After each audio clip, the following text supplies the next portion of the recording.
안녕하세요. 저는 현재 8살 아이를 키우고 있는 엄마이자 간호사로 일하고 있는 여자입니다. 저는 2년 전에 이혼을 했고 현재는 친정부모님 집에서 아이와 함께 살고 있어요. 제 전 남편은 저희 아빠가 운영하는 조경 전문 회사에서 일을 했는데요. 인상도 선하고 성격도 싹싹한 데다 부지런해서 누가 봐도 건실하고 성실한 사람이었습니다. 저 역시도 남편과 안정적으로 잘 살았기에 제 인생에 이혼이란 없을 줄 알았습니다.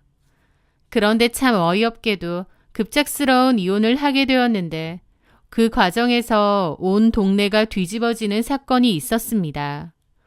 엄청난 난리통 속에 이혼을 했던 거죠.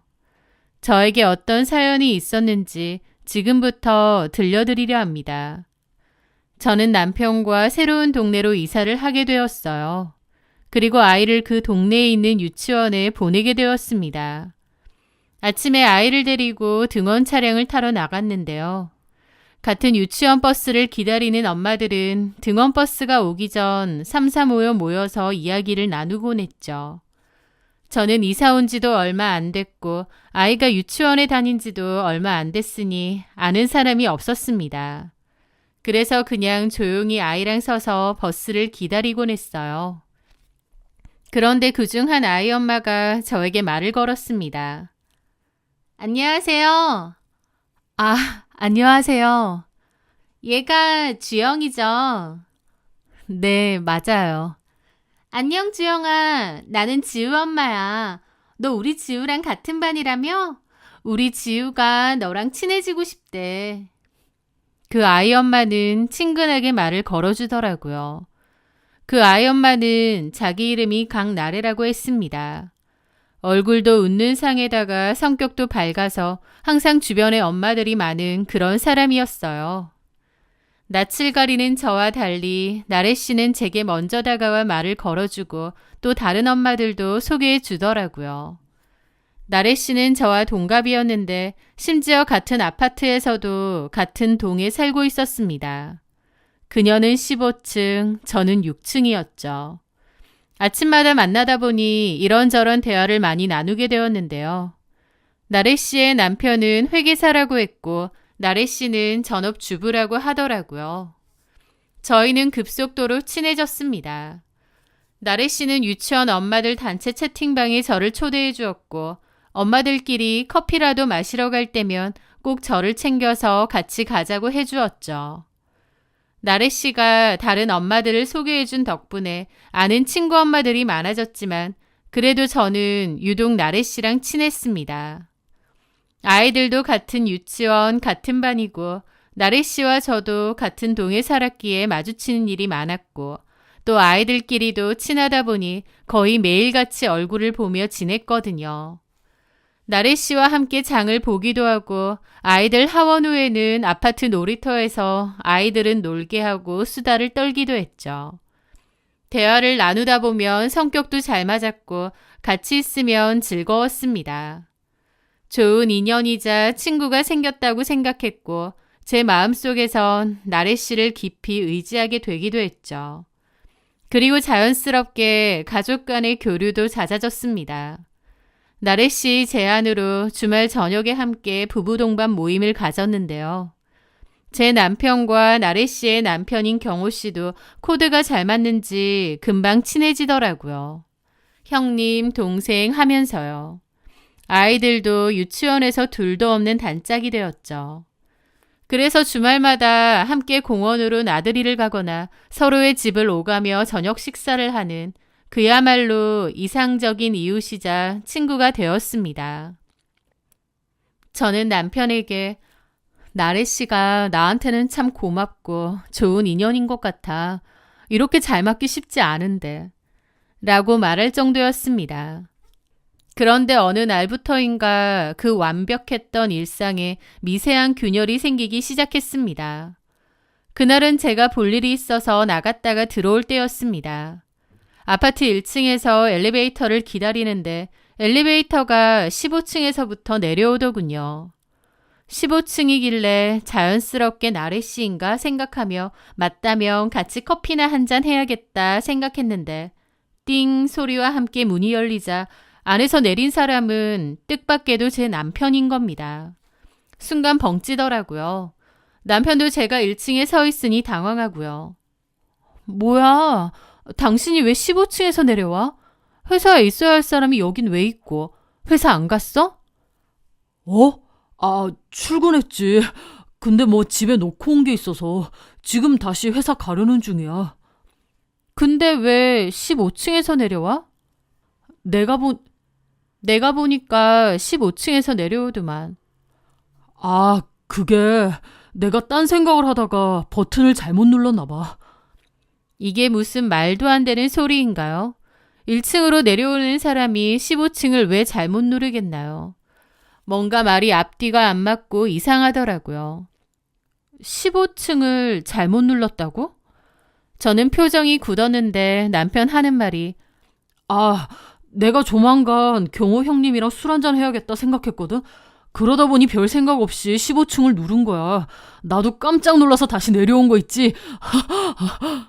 라며 어색하게 웃더니 제 어깨를 두드리고는 자기는 회사로 가봐야겠다며 황급히 가는 겁니다. 짧은 찰나였지만 너무 이상한 상황과 더불어 찜찜한 기분이 들었죠. 도대체 남편이 왜 15층에서 내려왔을까?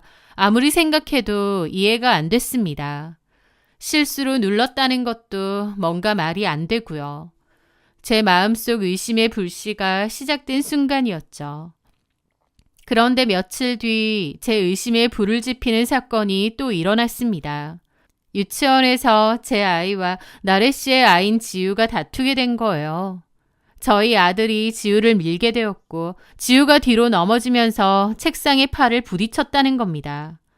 선생님에게 그 얘기를 전해 듣고 기함했죠. 저희 아들에게 친구를 다치게 하면 안 된다고 크게 혼을 내고는 나래 씨에게 사과를 해야겠다 싶어 서둘러 15층으로 올라갔습니다.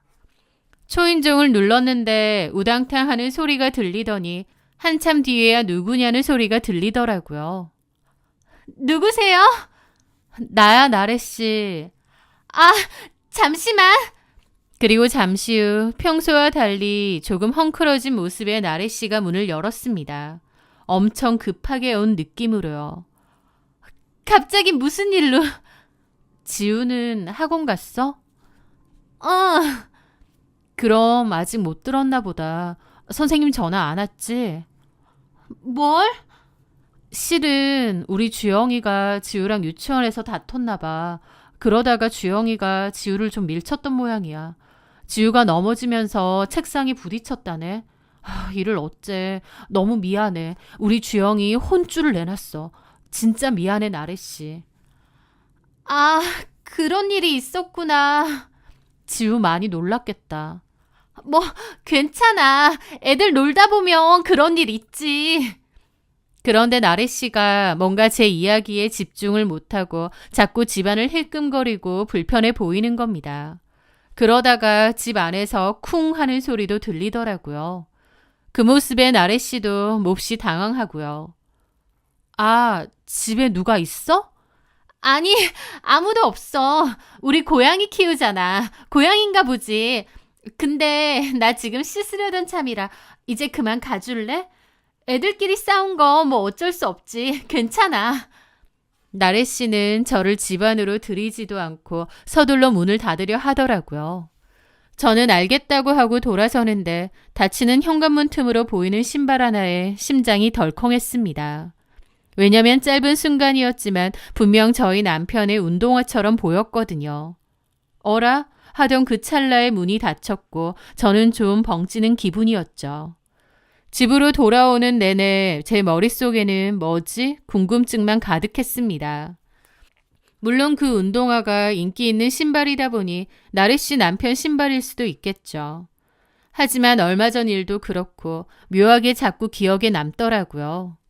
게다가 더 황당한 건 그날 저녁 집에 돌아온 남편이 제가 말을 꺼내기도 전에 유치원에서 있었던 일을 얘기하는 겁니다.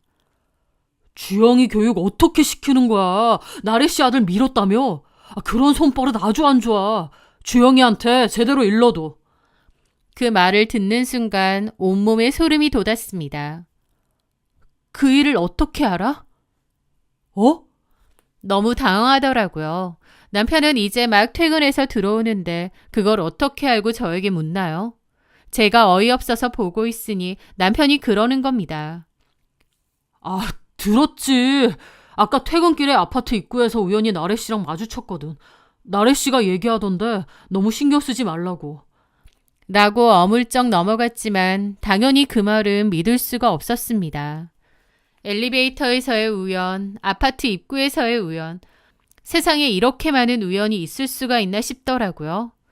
저는 그때부터 남편과 나래 씨가 설마 무슨 관계인가 의심이 커져가기 시작했습니다.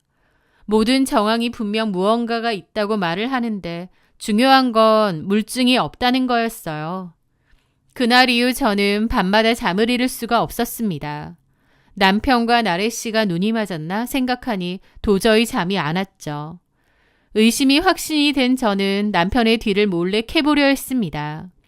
남편이 잠들기만을 기다렸다가 살금살금 일어나 그의 핸드폰을 뒤지거나 남편이 출근하고 나면 컴퓨터도 뒤져봤습니다. 통화 기록, 메시지, SNS, 차량 블랙박스까지 별다른 게 없더라고요. 제 의심과 달리 아주 깨끗했죠. 하지만 너무 깨끗하다 보니 오히려 남편이 작정을 한 것 같았고 제 심장은 답답함에 타들어가는 듯 했습니다. 심지어 뭐라도 찾아보려고 남편 핸드폰을 또 뒤져보는데 잠든 줄 알았던 남편이 어느새 다가와 핸드폰을 확 빼앗더라고요. 저도 화들짝 놀랐죠. 당신 지금 뭐 하는 거야? 그게... 밤마다 잠도 안 자고 내 핸드폰이며 컴퓨터 뒤지는 거 다 알고 있었어. 당신 이거 병이야. 의부증 환자처럼 왜 이래? 의부증 환자라니. 그래, 다 안다니까 말할게. 당신도 솔직히 말해. 강나래랑 무슨 사이야? 그날 15층에서 내려온 것도 아무리 생각해도 말 안 되고 나 강나래 집에서 당신 신발도 봤어. 당신 그때 거기 있었던 거지? 제 말에 남편은 코웃음 치더라고요. 미쳤어? 증거도 없이 사람 몰아붙여? 당신 병원에라도 가봐야 하는 거 아니야? 이게 정상적인 사람이 할 짓이냐고. 내가 강나래 씨랑 무슨 사이라는 거야? 남편은 오히려 저를 정신병자 취급하는 겁니다. 자기는 그런 적 없다고 펄쩍펄쩍 뛰는데 제 촉은 분명 뭔가 있는 것 같고 저도 정말 환장하겠더라고요. 그 후로도 남편은 저한테 병원을 가보라느니 하면서 제가 계속 이상한 거라고 했죠. 남편이 하도 그런 소리를 하니 나중에는 내가 정말 망상에 사로잡힌 건가? 둘이 아무 사이도 아닌데 나 혼자 괜한 의심을 하는 건가? 싶은 생각마저 들었습니다. 그러다가 그 일도 생겼죠. 며칠 뒤 재활용을 벌이러 갔는데 아파트 구석진 흡연구역에서 남편과 강나래 씨가 심각하게 이야기를 나누는 거예요. 게다가 강나래 씨가 남편에게 뭔가를 건네주기도 했죠. 딱 걸렸구나 싶어서 황급히 다가갔습니다. 둘이 지금 여기서 뭐 하는 거야? 어머, 지민 씨. 네, 이럴 줄 알았어. 이러면서도 둘이 아무 사이도 아니야? 몰래 숨어서 무슨 얘기 나누고. 이건 또 도대체 뭔데? 지민 씨 왜 이래 갑자기? 저는 강나래의 말을 무시하고 손에 든 무언가를 확 뺏었습니다. 그런데 그건 편지였어요. 강나래의 아들이 쓴 편지요. 우리 지우가 쓴 편지야. 애들 그때 싸우고 나서 사이 별로 안 좋다던데 지우가 먼저 편지 써서 전해달라고 하더라. 근데 지민 씨는 왜 이러는 거야? 지금 나랑 지민 씨 남편 사이를 의심하는 거야? 라며 불쾌해하는데 저는 또다시 바보가 되었죠. 그 일로 강나래는 저에게 상처받았다는데 불쾌함을 드러냈고 유치원의 다른 엄마들에게 저에 대해 이상한 소문까지 내고 다녔습니다. 제가 남편과 강나래 사이를 의심하는 피해망상이 있다더니 남편한테 광적으로 집착한다더니 하면서요. 심지어는 저를 위로해주는 척하며 이렇게 말하고 다녔다는 거예요. 지민 씨가 원래 간호사였다가 지금 일 그만두고 집에만 있잖아. 직장 생활하다가 집에만 있으니 좀 우울해서 그런 행동도 벌이나 봐. 왜 사람들 가끔 좀 이상한 행동할 때가 있잖아. 나도 그런 오해받는 거 너무 불쾌하긴 하지만 아픈 사람이니까 내가 잘 챙겨줘야지 어쩌겠어. 라는 식으로요. 그러면 저는 순식간에 유치원 엄마들 사이에서 이상한 사람, 피해야 할 사람, 정신적으로 문제가 있는 사람이 되어 있었습니다. 단톡방에는 여전히 참여되어 있었지만 묘하게 강나래를 필두로 저만 따돌림 당하는 기분마저 들더라고요. 남편은 쓸데없는 오해를 해서 개망신을 당했다며 저를 타박했고 그런 갈등으로 저희 부부는 그맘때 자주 싸웠습니다. 예전에는 싸우는 일이 거의 없었는데 그때는 자주 싸우고 냉전 상태였죠. 제 직감은 분명 그 둘이 뭔가가 있는데 도무지 증거는 없는 그런 상황인 겁니다.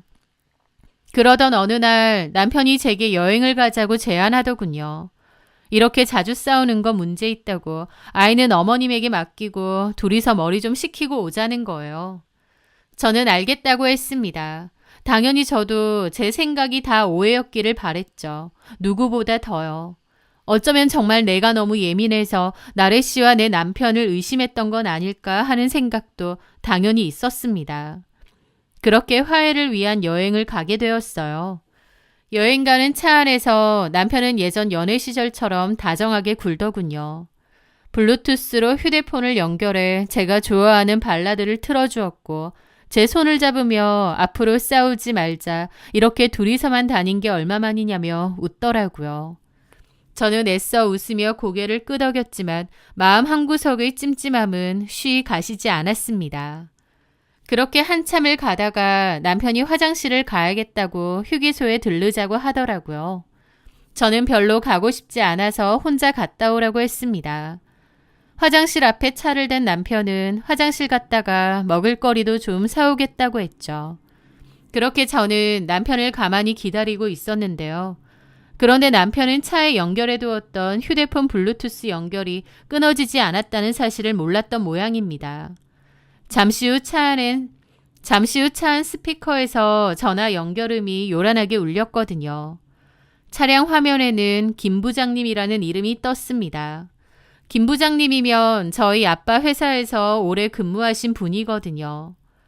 여행 가는 중에도 일을 해야 되네. 많이 바쁜가 보다라고 생각하는 순간 수화기 너머로는 김 부장님이 아니라 너무나도 낯익은 하이톤의 목소리가 흘러나오는 겁니다. 자기야! 자기? 저는 그 두 글자에 심장이 쿵쾅거리기 시작했습니다. 이제 전화 받네. 자기야. 근데 나 와이프랑 여행 가는 거 알잖아. 자꾸 전화하면 어떡해. 치, 와이프랑 여행 가니까 좋아 죽겠어? 그래서 전화도 안 받는 거지?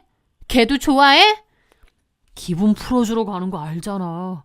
아직도 의심하고 있으니까. 아, 진짜 맹하게 생겨가지고 은근히 눈치 빠르다니까. 네, 그 목소리는 명백히 강나래였습니다. 제 예상대로 그 두 사람은 역시나 내연관계가 맞았던 거예요. 심장이 미친 듯이 뛰고 너무 열받는데 한편으론 이건 하늘이 준 기회구나 싶은 겁니다. 그토록 찾지 못한 증거가 제 발로 앞에 왔으니까요. 저는 허둥지둥 제 핸드폰을 꺼내 녹음 기능을 켰습니다. 그리고 떨리는 손으로 그 통화를 녹음했죠. 와이프랑 여행 갔으니까 다음엔 나랑도 가야지. 당연하지. 근데 지우는 어쩌고. 남편한테 맡기면 되지. 나랑은 호캉스 가자. 바다 있는 곳으로. 우리 나래가 가고 싶다면 내가 또 찾아봐야겠네. 근데 경호 형님은 오늘도 야근? 우리 남편 맨날 야근이지. 이럴 때 우리 자기가 우리 집 놀러 오면 재밌을 텐데. 아쉽네. 오늘은 어쩔 수가 없다. 우리 자기 보러 가고 싶은데 오늘은 와이프한테 봉사해야지. 나 자기가 선물한 속옷 입고 있을 건데. 아쉽게 왜 그래. 확 휴게소에서 차 돌려서 가버려? 됐고요. 와이프나 잘 달래줘. 앞으로 의심 좀 안 하게끔. 그리고 여행 너무 재밌게 갔다 오지 말고 질투나니까. 알았어. 자기야, 갔다 와서 연락할게. 그 통화를 듣는데 너무 기가 막혀서 이가 갈렸습니다.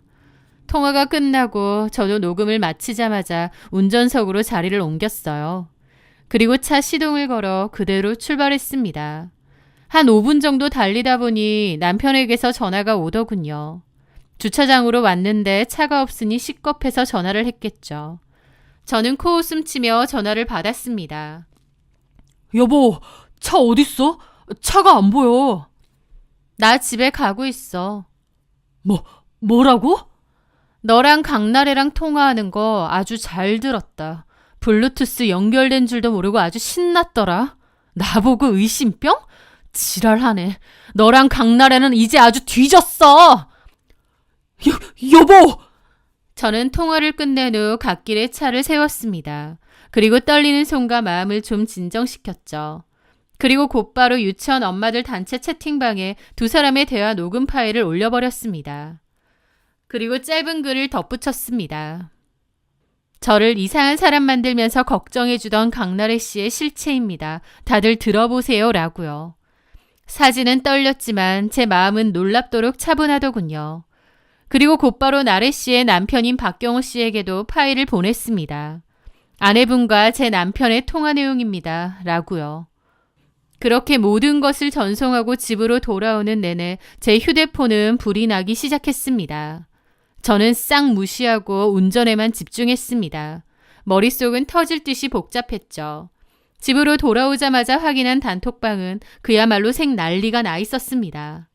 처음에는 물음표와 함께 이게 뭐냐고 묻던 엄마들은 녹음 파일을 들었는지 경악을 금치 못했습니다. 헐, 나래 언니 목소리 맞네. 미쳤다 둘 다. 그리고 곧이어 저에게 사과하는 메시지들도 쏟아지기 시작했습니다. 지민 씨 정말 미안해요. 저희가 오해했어요. 강나래 씨 말만 듣고 정말 죄송합니다. 강나래 진짜 미친 거 아니에요? 얼마나 속상하셨겠어요. 그 와중에 채팅방 상단에 강나래 님이 나갔습니다라는 메시지도 뜨더군요. 그리고 강나래의 남편인 경호 씨에게도 전화가 왔습니다. 경호 씨의 목소리는 분노로 가늘게 떨리고 있었죠. 이게 다 뭡니까? 저는 그동안 있었던 일에 대해 자초지종을 다 설명을 했습니다. 그러자 경호 씨도 그러더군요. 설마 했는데 저도 사실 요즘 아내의 귀가 시간이 늦어지고 휴대폰을 끼고 사는 모습이 이상하다고 생각은 했거든요. 그런데 우진이랑 이럴 줄은. 경호 씨는 그 뒤로 한참을 말이 없다가 알려주셔서 감사합니다 라는 말을 남기고 전화를 끊었습니다. 그 짧은 침묵 속에서 그의 분노가 고스란히 느껴졌죠. 그날 밤 남편이 집에 들이닥쳤지만 저는 문을 열어주지 않았습니다. 그는 처음에는 회유하듯 저를 부르다가 제가 반응이 없자 문을 부술 듯이 두드리며 소리를 질렀습니다. 저는 대꾸 없이 조용히 경찰에 신고했습니다. 남편이 현관문을 부수려고 하고 폭언을 하며 저를 위협하고 있다고요. 잠시 후 도착한 경찰은 남편을 제지하는 소리가 들렸고 그 후 잠잠해졌죠. 저는 남편의 짐을 시댁으로 보내버렸습니다. 그리고 저희 아빠께도 이 모든 사실을 다 밝혔어요. 사람에 대한 믿음을 가장 중요하게 여기셨던 저희 아빠는 그 충격과 배신감이 몹시 크셨던 것 같습니다. 아빠께는 너무 죄송했지만 한 번은 치러야 될 일이었어요. 아빠는 그 자리에서 저희 남편을 호출했습니다. 그리고 불호령을 내리셨죠. 내 딸 눈에 피눈물 나게 한 놈을 회사에 둘 수 없으니 당장 짐 싸서 꺼지라고요. 남편은 그 길로 회사에서도 쫓겨났습니다. 너무나도 당연한 일이었죠. 강나래 역시 거짓말과 기만의 대가를 톡톡히 치러야 했습니다. 단톡방 사건은 온 동네에 소문이 다 퍼져서 강나래는 얼굴도 못 들고 다녔습니다. 그리고 경호 씨는 강나래에게 이혼 소송을 걸었고 쫓아냈다고 하더라고요. 양육권 싸움을 한다는데 경호 씨는 절대 강나래에게 양육권 뺏기지 않을 거고 아들 얼굴도 못 보게 만들 거라고 했습니다. 저 역시도 남편에겐 이혼 소송을, 두 사람에겐 상간 소송을 걸었고요. 치열한 소송 끝에 저는 남편과 이혼을 하게 되었고 경호 씨도 결국 강나래와 무사히 이혼을 하고 양육권도 가져왔다고 하더라고요. 두 사람이 몽땅 이혼하게 된 온 동네가 들썩이는 사건이었죠. 그 후 저는 친정으로 집을 옮기면서 아이의 유치원도 다시 옮겼습니다. 이혼을 했다는 게 결코 기쁜 일은 아니겠죠. 어쩔 땐 우리가 어쩌다 이렇게 됐나, 내가 그 여자랑 친해진 게 애초에 문제였나 자책도 많이 하고 힘들기도 했습니다. 무엇보다 아이한테 너무 미안했고요. 하지만 남편은 강나래가 아니더라도 언제든 저를 배신할 수 있는 인간이었던 것 같습니다. 그렇게 생각하니 차라리 제가 다 터뜨리고 끝을 내서 속은 시원하구나, 잘한 거구나 싶기도 해요. 강나래라는 사람을 처음 만났을 때 그녀의 친절함과 친근함이 너무 고마웠습니다. 하지만 그 속에 그토록 시커먼 속내가 숨어 있을 줄은 몰랐죠. 그리고 이번 일을 겪으며 깨달았습니다. 제 속에서 본능처럼 느껴지는 이유를 알 수 없는 찜찜함, 설명할 수 없는 불안감은 제 예민함이 만들어낸 망상이 아니라 제 직감이 보내는 경고 신호일 수도 있다는 걸요. 저는 이제 더 이상 과거에 얽매이지 않고 사랑스러운 제 아이와 함께 단단하고 행복한 미래를 만들어 나갈 겁니다. 제 사연 들어주셔서 다시 한번 감사합니다.